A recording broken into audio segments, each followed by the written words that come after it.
आप सभी का हमारे YouTube चैनल पे बहुत बहुत स्वागत है। आइए आज सुनते हैं चैत्र मास कृष्ण पक्ष संकष्टी गणेश चतुर्थी व्रत की कथा। तो बोलिए प्रेम से भगवान गणेश की जय। बहुत समय पहले की बात है। प्राचीन काल में मयूर ध्वज नामक और धर्मज्ञ राजा हुए। वे प्रजा पालन के प्रेमी थे। उनके राज्य में कोई भी निर्धन नहीं था। चारों वर्ण अपने अपने धर्मों का पालन किया करते थे।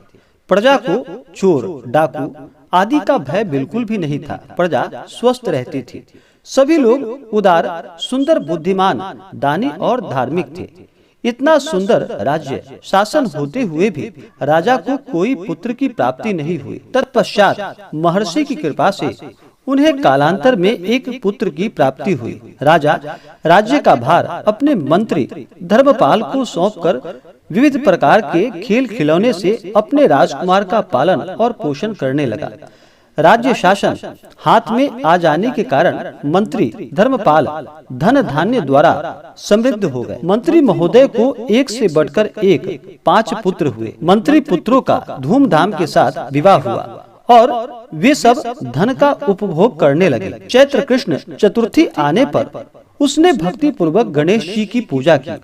उसका पूजन और व्रत देखकर उसकी सास कहने लगी, अरे क्या तंत्र मंत्र द्वारा मेरे पुत्र को वश में करने का उपाय कर रही है। बार बार सास के निषेध किए जाने पर भी जब बहू न मानी तो सास ने कहा कि अरे दुष्टा, तू मेरी बात मान नहीं रही है, मैं पीट कर तुझे ठीक कर दूंगी।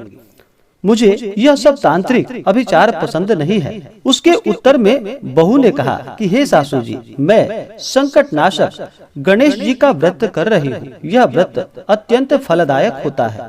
अपनी बहू की बात सुनकर उसने अपने पुत्र से कहा कि हे पुत्र, तुम्हारी बहू जादू टोना पर उतर आई है। मेरे कई बार मना करने के बावजूद वह मान नहीं रही है। इस दुष्टा को मार पीट कर ठीक कर दो। गणेश जी को नहीं जानती कि ये कौन है, इसका व्रत कैसे होता है। हम लोग तो राजकुल के मनुष्य हैं, फिर हम लोगों को किस विपद को ये नष्ट करेंगे। माता की प्रेरणा से उसने बहू को मारा पीटा। इतनी पीड़ा सहकर भी उसने व्रत किया। पूजनोपरांत वह गणेश जी का स्मरण करती हुई उनसे प्रार्थना करने लगी कि हे भगवान गणेश जी, हे जगतपति, आप हमारे सास ससुर को किसी प्रकार का कष्ट दीजिए। हे गणेश्वर, जिससे उनके मन में आपके प्रति भक्ति भाव जागृत हो। गणेश जी ने सबके देखते ही देखते राजकुमार का अपहरण करके मंत्री धर्मपाल के महल में छिपाकर रख दिया। बाद में उसके वस्त्र, आभूषण आदि उतारकर राजमहल में फेंक दिए और स्वयं अंतर ध्यान हो गए। इधर राजा ने अपने पुत्र को शीघ्रता से पुकारा, परंतु कोई उत्तर न मिला। फिर उन्होंने मंत्री के महल में जाकर पूछा कि मेरा राजकुमार कहाँ चला गया। महल में उसके सभी वस्त्राभूषण तो हैं, लेकिन राजकुमार कहाँ चला गया। किसने ऐसी निंदनीय कार्य की है। हाय, मेरा राजकुमार कहाँ गया। राजा की बात सुनकर मंत्री ने उत्तर दिया कि हे राजा, आपका चंचल पुत्र कहाँ गया है, इसका मुझे पता नहीं है। मैं अभी गाँव, नगर, बाग, बगीचे आदि सभी स्थानों में खोज कराता हूँ। इसके बाद राजा नौकरों, सेवकों आदि से कहने लगे कि हे अंगरक्षकों, मंत्रियों, मेरे पुत्र का शीघ्र पता लगाओ। राजा का आदेश पाकर दूत लोग भी सभी स्थानों में खोज करने लगे। जब कहीं पर भी पता न चला, आकर राजा से डरते डरते निवेदन किया कि हे महाराज, अपहरणकारियों का कहीं सुराग नहीं मिला।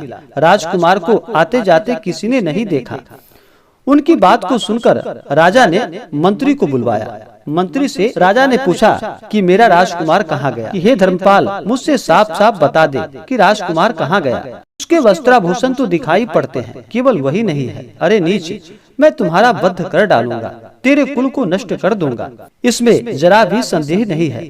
राजा द्वारा डांट पड़ने पर मंत्री चकित हो गया। मंत्री ने सर झुकाकर कहा कि हे भूपाल, मैं पता लगाता हूँ, इस नगर में बालक अपहरणकर्ताओं का कोई गिरोह तो नहीं और ना ही डाकू आदि रहते हैं। फिर भी हे प्रभु, पता नहीं किसने ऐसा नीच कर्म किया है और न जाने कहाँ चला गया है। धर्मपाल ने आकर अपनी महल में अपनी पत्नी और पुत्रों से पूछा कि अपनी सभी बहुओं को बुलाकर भी पूछो कि यह कर्म किसने किया है। यदि राजकुमार का पता नहीं लगा तो राजा मुझे और वंश का नाश कर देगा।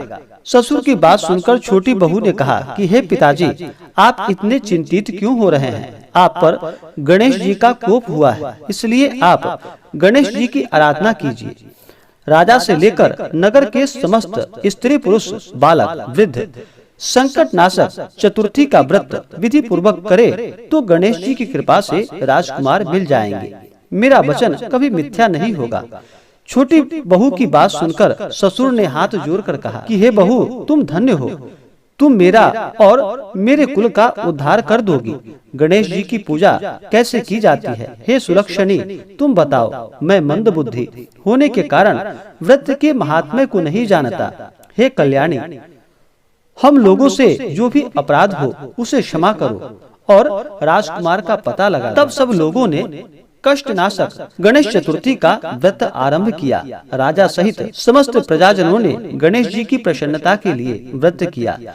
इससे गणेश जी प्रसन्न हो गए। सब लोगों के देखते ही देखते उन्होंने राजकुमार को प्रकट कर दिया। राजकुमार को देखकर सभी नगरवासी आश्चर्य में पड़ गए। सब लोग बहुत प्रसन्न हुए। राजा के हर्ष की तो सीमा ही नहीं रही। राजा कह उठे कि हे गणेश जी धन्य हैं और साथ ही साथ मंत्री की कल्याणी बहू भी धन्य है, जिसकी कृपा से मेरा पुत्र यमराज के पास जाकर भी लौट आया। अतः सब लोग इस संतानदायक व्रत को निरंतर विधि पूर्वक करते रहे। इस प्रकार से जो भी सच्ची श्रद्धा के साथ भगवान गणेश का पूजन करते हैं, संकष्टी गणेश चतुर्थी का व्रत करते हैं, भगवान गणेश उनके सभी विघ्नों को दूर कर देते हैं तथा सुख और समृद्धि का आशीर्वाद प्रदान करते हैं। तो बोलिए प्रेम से भगवान गणेश की जय। तो आशा करता हूँ कि यह जानकारी आपको अच्छा लगा हो। ऐसे ही ज्ञानवर्धक जानकारियाँ प्राप्त करने के लिए हमारे इस चैनल को लाल बटन दबा करके सब्सक्राइब करें, साथ में बेल आइकन घंटी दबाएं ताकि मेरे वीडियो का नोटिफिकेशन आपके पास सबसे पहले पहुँचे।